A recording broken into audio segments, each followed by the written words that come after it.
Hi, I'm Jeff Flateau, the Cookie Man. I've been in the food business for over 30 years, and one thing I can tell you for certain, you never know what's coming around the bend. While it's the food that may have brought you to our show, it's the people and their stories that'll keep you coming back for more. And that's the way the cookie crumbles.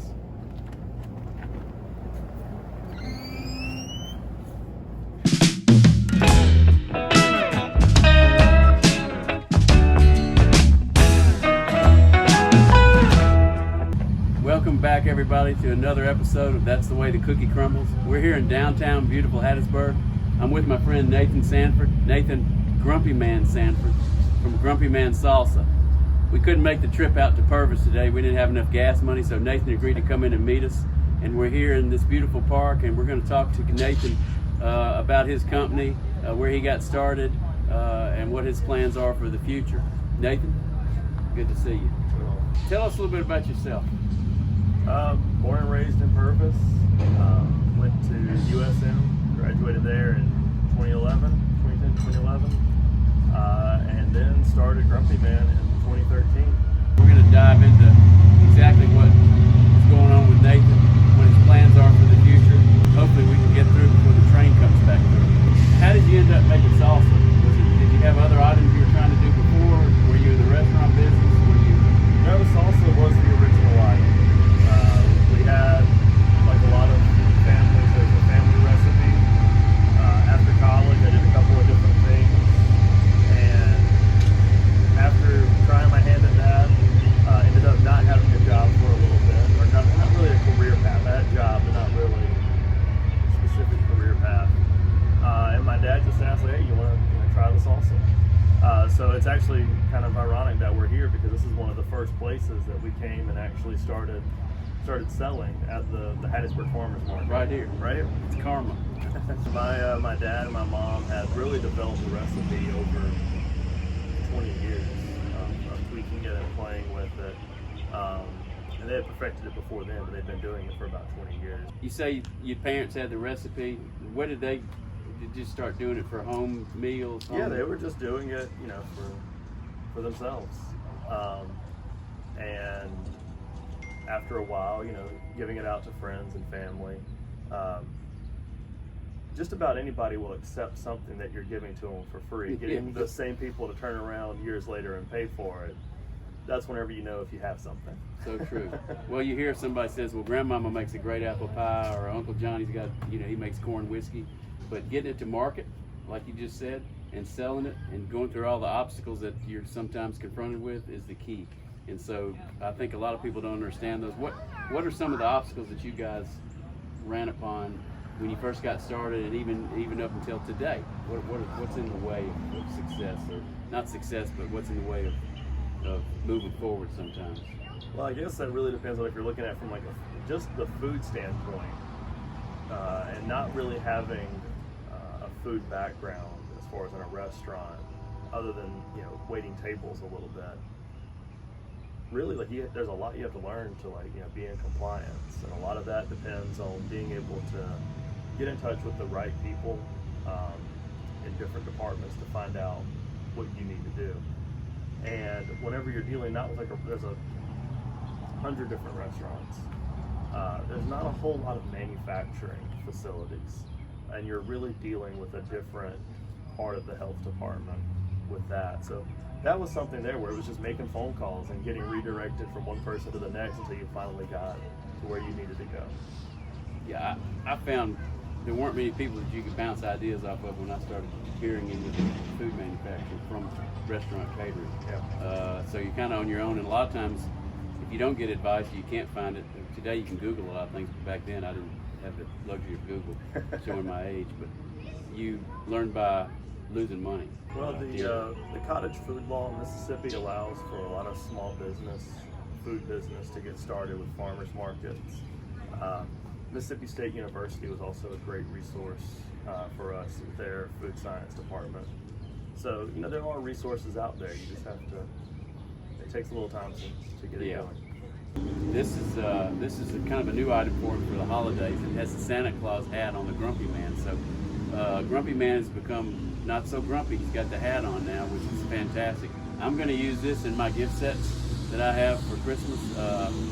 Used Grumpy Man last year. It really went well, and this is perfect for me because it's a Christmas gift set, and it's all locally made items that we use from here in the Pine Belt. And he was the first person that we put in there, and then Robichaux Candy and Jones Toffee, to name a couple, and people really loved it. So we're not just selling our items, we're putting other items in from this area, and makes it a lot better. People don't want 20 things of cookies. They want to have a little variety. So you can take either. Yeah, well, yeah. Tell us, speaking of products, what else do you make besides? I know you have different heats. So this is medium. Yeah. So we kind of started with the basics: hot, medium, and mild.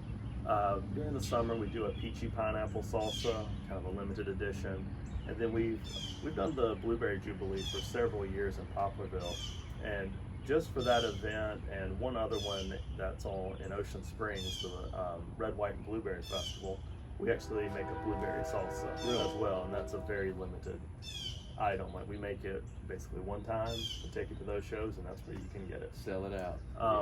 Other than that, we do pepper jelly, and we have, I think now, probably 10 different flavors of pepper jelly. How'd you get in the pepper jelly business? Because that product's really good, the pepper jelly. Yeah, that was something where it's just really trying to find something else to put on our table at the farmer's market, trying to expand and get people to stop for something else.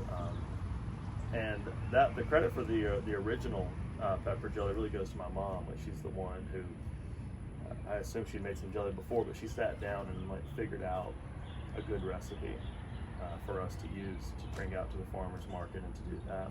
And from there, we just took it and started adding seasonal flavors, blueberry and peach or pineapple during the summer, cranberry and pecan in the fall, and we'll get like some mayhaw berries or something in. We'll do an addition of mayhaw pepper jelly when we can. So it's a constantly rotating list of items. Yeah. What do you like about do you love going to work every day? Do you wish you'd done something different? What do you like about the process? Is it getting it out to market and creating new customer base? Is it seeing people that buy it, or you see it in the store, or you see it on somebody's table? That is something early on. After we started the company, I worked a lot of side gigs while doing this for the first 4 years. We've been doing it for about 7. And it was neat because one time we were doing catering in Cambrai for a house, some people out there, and they opened up the fridge, and there's my product sitting in their fridge, and so that's always neat. It's also kind of a catch-22 where somebody asks what you do, and either you tell them and they know, or they have no idea who you are. Well, do they know you as the Grumpy Man, or is Nathan Sanford? No, they know you. They know you as the Grumpy Man. Yeah. They know me as the Grumpy Man. But as far as you say your company name, and it's not like you're saying you work at GE. Everybody knows who GE is or something. Yeah. You say you work. I'm the Grumpy Man. And either like, oh, I love that stuff, or I've never heard of that. Yeah. Well, I think as time goes by, you've really developed a great name recognition here in this area. Yeah. And I'm sure just like with any other company, it kind of spurs out from the center, and people know who you are, and they may not know Nathan Sanford, but they know. That's okay. Exactly. It doesn't matter, as long as they're buying the product, we're happy. So where did the name come from? Once we had the product, we tossed around Sanford and Sons, but we kind of figured we'd get sued by somebody. You could have a good jingle, though. We have a great jingle. Good music there for the opening. But my dad had some old pictures that he had taken, and looking particularly grumpy, and had my grandpa's old hat, and we just kind of took that. We were looking at that picture, and we just started tossing different names around, and kind of decided to go with that look, to have a face for the company, and finally we settled on the Grumpy Man. We thought it would resonate with people, and everybody has a Grumpy Man somewhere in their life. Yeah. Oh yeah. You need one. If you don't have one, you got to get one. Even if you have a product that sucks, if you have a good logo, you're on the way. He's got a good product, so he's got both. So if you hear the trains going by, it's full of Grumpy Man Salsa. So we don't mind the whistles because we know that's commerce and action. Even though we don't want to sometimes, or we may not find something, we're always posed that question, and we have to come up with something new in certain amounts of time to keep things fresh and keep people buying. Even if they don't buy a lot of the new, they keep buying the regular product, and you just have to do it. So what about you? What do you? Well, that's where the seasonal items I talked about earlier come in. Kind of rotating those out, and then we'll do kind of like one-offs. So last year we did like ghost pepper salsa and ghost pepper jelly, and those were popular. But we only made a limited amount of those, and then we'll probably bring those back again, next summer. And then, like I said, the Mayhaw berries, whenever those are in season, if we can get our hands on a few, we'll do some Mayhaw pepper jelly. Other than that, really, we've just been really trying to focus on keeping up with what we have at the moment. So where are you in 5 years? Where's Grumpy Man and where's Nathan Sanford? 5 years. It's a long time. It is a long time. I would say more or less doing what we're doing now, but even more. We've expanded into doing some distribution and things, separated the company out in that way so that the production part isn't trying to do distribution, and just completely separated those two aspects of the company. So in 5 years, hopefully that distribution arm will be completely running independently. Really, we want to start doing more co-packing and product development for other people as well. So that's an area that we're really looking to expand into. So keep in mind, they do co-packing, so if you need your label, in other words, on his product, he'll do that for you. You have to talk to him about it, but it's a great way to market your brand, your store, and they can do that as well. What do you, advice-wise, for young entrepreneur foodies out there? Take the time to do some market research. And what I mean by that is, not going and getting, you can go and you can find whole reports that tells you what an industry, how many billions of dollars is, being sold in salsa and condiments each year.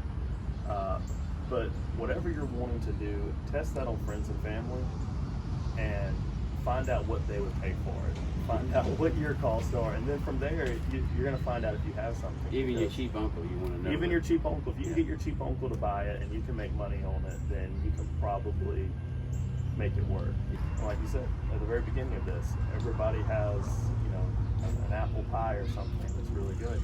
But you have to, when it goes from being really good to people pulling out their wallet and giving you money for it. So finding out those types of things is going to be important. So where can you get Grumpy Man in Hattiesburg, in this area, in the Petal, Hattiesburg, Purvis area? You're at the local corner markets, Sunflowers, Ramey's, and we also are in quite a few boutiques and things as well. So in the Little Butcher Shop out on Broadway Drive, and Accents in West Hattiesburg. So Accents, Little Butcher, Corner Market, Ramey's, to mention some of the few that he's in. Make sure you go out and support Grumpy Man. This stuff's good. I mean, I would have him on the show even if it wasn't. This stuff's fantastic. You don't even need chips. You can use it with a number of things. The jelly's excellent too, and like he's talking about, he does the Mayhaw. I don't think you can find a Mayhaw pepper jelly anywhere. I mean, it's everything's a little different of what they do, so it's unique. And go out and support Nathan and his crew, and think about this one for Christmas. That's absolutely fantastic with the hat on it. I mean, it's great. You don't even have to put a card on it. It's there for you. And look, I really enjoyed talking to you today. I wish you all the luck. Enjoyed knowing you over these years, and I know that success is coming your way in multiple bounds. God bless. That's a wrap, Jimmy. Good job.